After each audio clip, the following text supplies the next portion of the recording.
राजस्थान की राजधानी जयपुर में एक आंदोलन किया। हमारी महिला कांग्रेस की साथियों ने भाजपा के पुतलों को फूंका, क्योंकि ये भाजपा महिला विरोधी है। ये सरकार डबल इंजन की महिला विरोधी सरकार है। इसलिए इस सरकार को हम हर मोर्चे पर घेरने का कोई मौका नहीं छोड़ने वाले हैं। अभी आपको मालूम होगा कि पश्चिम बंगाल और तमिलनाडु के चुनावों के बीच में 16, 17, 18 अप्रैल को भाजपा की मोदी सरकार द्वारा विशेष सत्र बुलाया जाता है। बीच चुनाव में विशेष सत्र, पता लगा परिसीमन बिल संविधान में संशोधन कर महिला जो कानून पास हो चुका है उसमें एक संशोधन ला रहे हैं, डिलिमिटेशन परिसीमन संशोधन बिल। हम लोगों ने निवेदन किया कि आप सर्वदलीय बैठक बुलाइए, ये परिसीमन बिल क्या है उसका प्रस्ताव हमें दीजिए। हम सर्वदलीय बैठक में सरकार के साथ पूरा विपक्ष बैठकर चर्चा करेगा, लेकिन किसी तरह का कोई भी प्रस्ताव इस विशेष सत्र को बुलाए जाने से पहले हमें नहीं सौंपा गया। नहीं मालूम सरकार की मंशा क्या है। हमने ये भी कहा कि बंगाल और तमिलनाडु में 23 अप्रैल को और 29 अप्रैल को वोट होना है। वहां के सांसद चुनाव में व्यस्त हैं, उनकी भी आवाज लोकतंत्र में सुनी जानी चाहिए।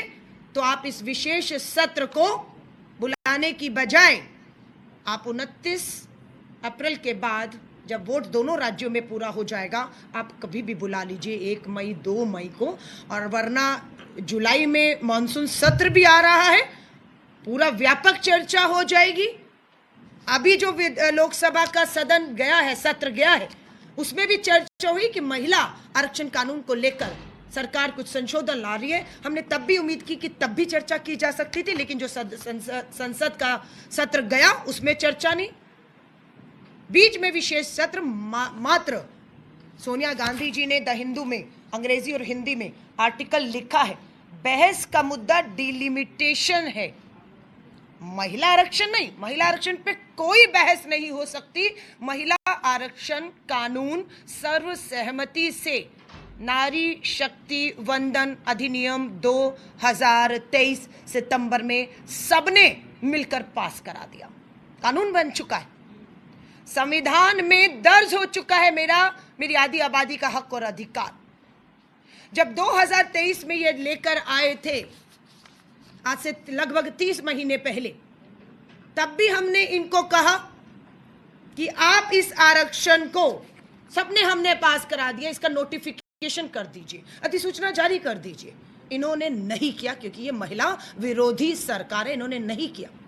30 महीने के बाद अभी विशेष सत्र में 16 अप्रैल को इन्होंने नोटिफिकेशन किया। 30 महीने की देरी के बाद, और हम उसका स्वागत करते हैं कि 30 महीने बाद आपने उसका नोटिफिकेशन तो किया।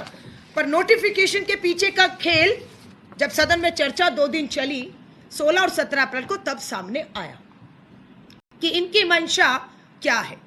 हमने जब नारी शक्ति वंदन अधिनियम 2023 में पास कराया, तब हमने इन्हें कहा कि आप इसमें से जो शर्तें लगा रहे हैं, जो रोड़ा अटका रहे हैं, उसे हटा दीजिए।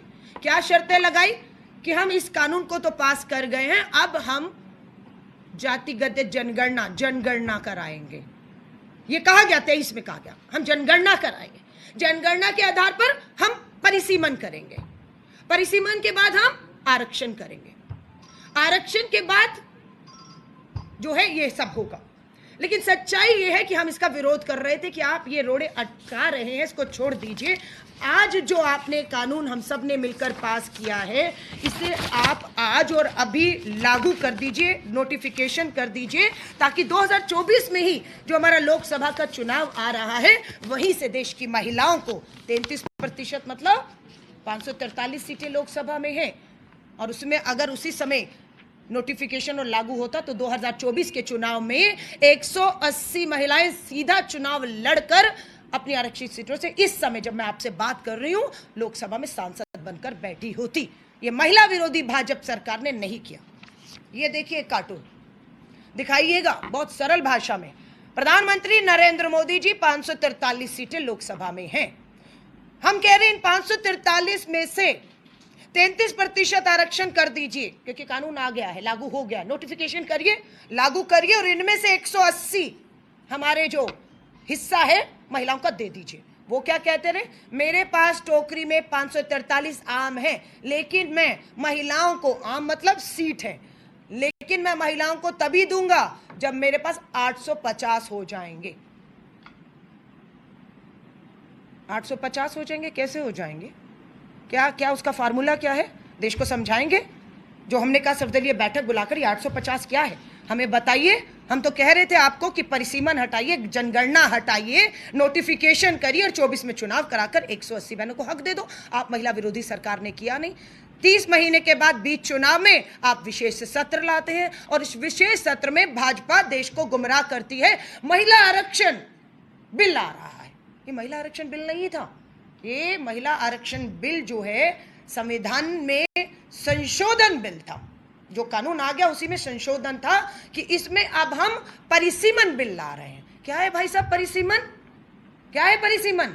बिना जनगणना के, जनगणना कब होनी थी? 2021 में। कब हुई थी? 2011 में। हर 10 साल बाद जनगणना।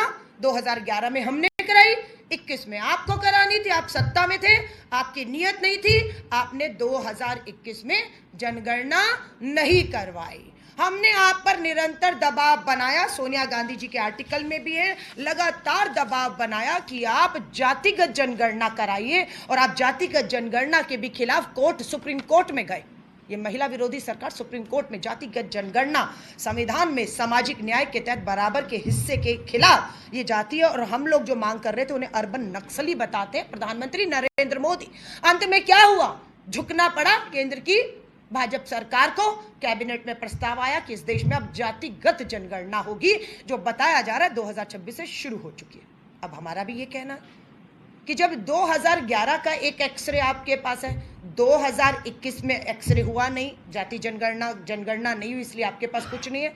अब आप इलाज करने जा रहे हैं, तो इलाज के लिए कौन सा एक्सरे काम में सामने रखकर इलाज शुरू करना चाहिए, ऑपरेशन शुरू करना चाहिए या दवाएं, वो 2011 का होना चाहिए, 26 का।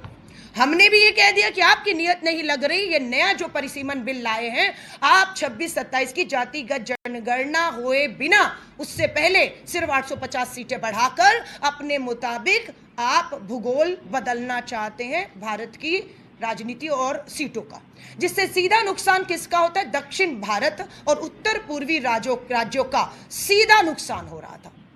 तो ये लोकतंत्र में ये नहीं चलेगा, तानाशाहियां नहीं चलेंगी। और अभी ये 12 साल में पहली बार हुआ कि संविधान विरोधी, महिला विरोधी सरकार को 12 साल में पहली बार पूर्ण बहुमत की सरकार अपने आप को बताते हैं।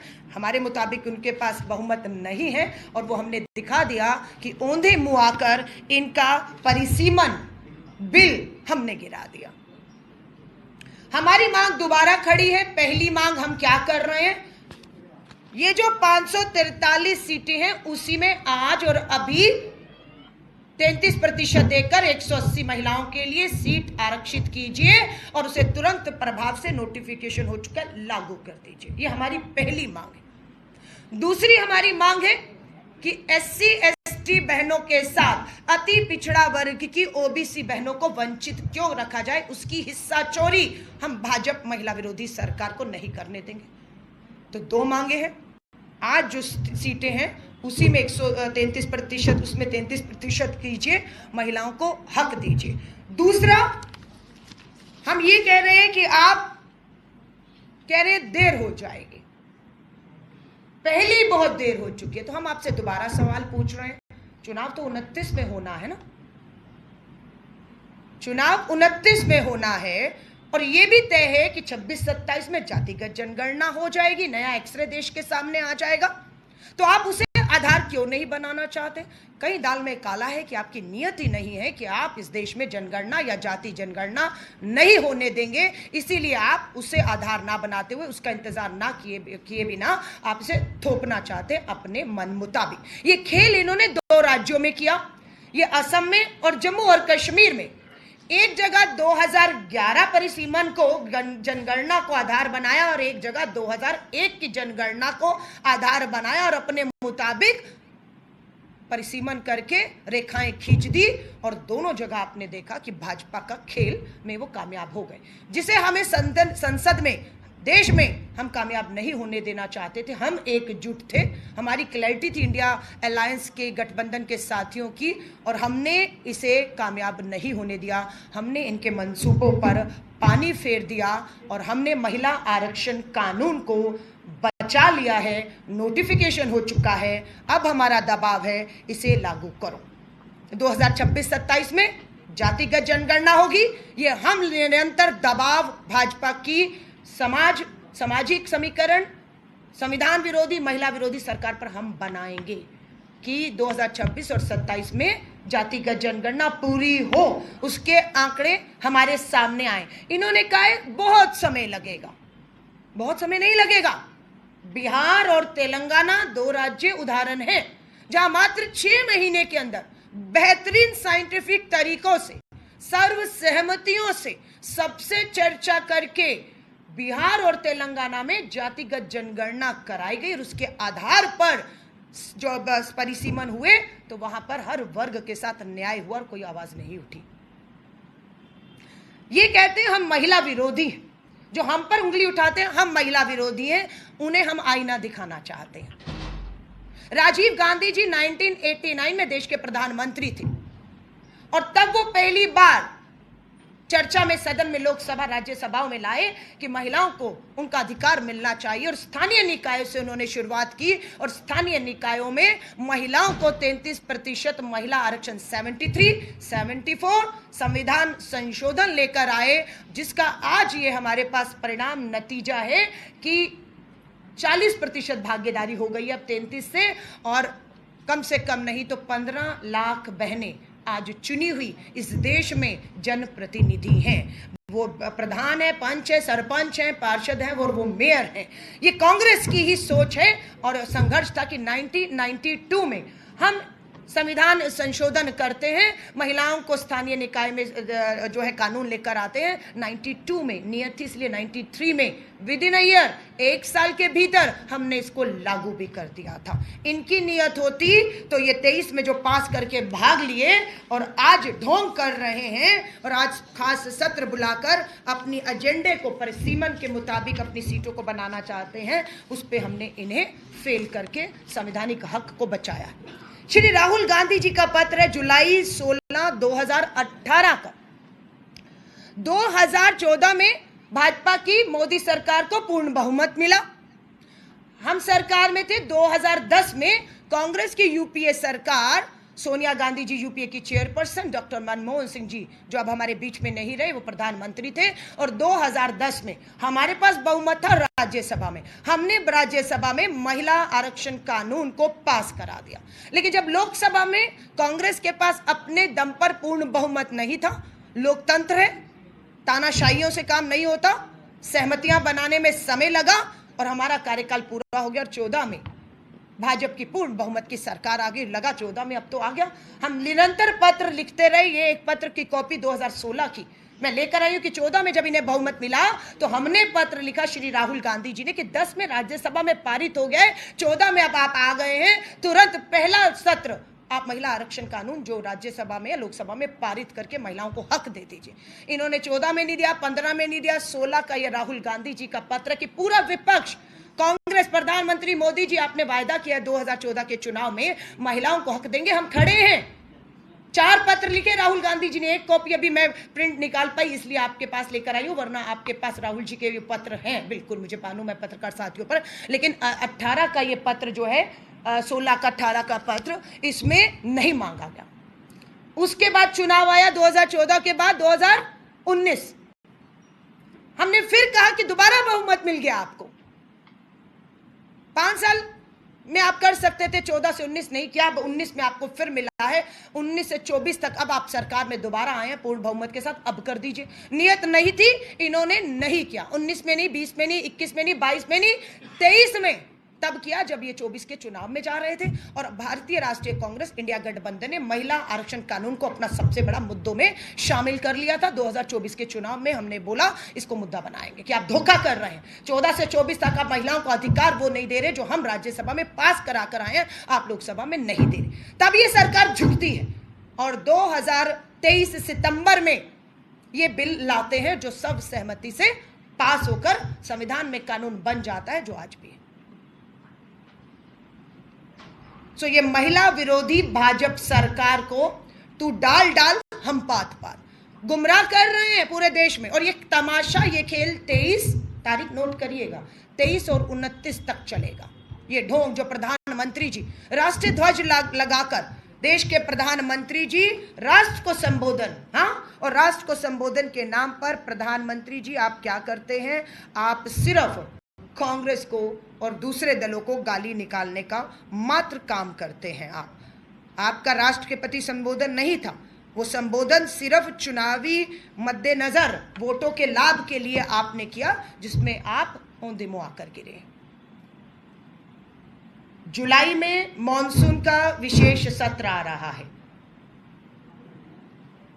हम लोगों ने दिल्ली के अंदर बड़ा आंदोलन किया, कल हमने जयपुर में, राजधानी राजस्थान में किया, उत्तराखंड देहरादून, उत्तर प्रदेश का आपका लखनऊ, असम का गुवाहाटी, भाजपा की डबल इंजन की सरकारों में हम इन्हें घेरने का काम निरंतर करते रहेंगे। और मॉनसून सत्र में हम दबाव पूरा बनाएंगे कि आप उसी मॉनसून सत्र पे इसी महिला आरक्षण कानून पर चर्चा लाइए दोबारा से। और अमित शाह जी, हम आपको दोबारा कह रहे हैं, देश आपकी चालों को समझ चुका है अमित शाह जी। हमने कहा स्पेशल खास विशेष सत्र है, प्रस्ताव दे दीजिए, चर्चा कर दीजिए। अमित शाह जी आपने प्रस्ताव नहीं दिया, हमें कॉपी नहीं दी, सर्वदलीय बैठक नहीं बुलाई, चर्चा नहीं की। 2 दिन 16 और 17 को ध्यान से सुनिएगा, सदन में चर्चा चल रही है। प्रियंका जी बोले, राहुल गांधी जी बोले, राज्यसभा में सोनिया गांधी जी आती हैं और खड़गे जी और पूरा इंडिया गठबंधन 2 दिन चर्चा करता है। जिस दिन वोट होना था 17 तारीख को, वोटिंग से अपने भाषण में, अंतिम भाषण में वोटिंग से पहले अमित शाह जी कहते हैं मुझे 1 घंटे का समय दे दीजिए। क्या ड्रामा है, क्या नौटंकी है। विशेष सत्र आपने बुलाया, प्रस्ताव आपने तैयार किया, कॉपी तो हमारे पास थी नहीं, हमें पता ही नहीं था। 2 दिन की चर्चा खत्म हो गई, आपका भाषण हो रहा है, आप हमसे कह रहे हैं 1 घंटे का समय दीजिए। ये जो प्रस्ताव की कॉपी है उसमें मैं 50% वाला फार्मूला जोड़ कर आता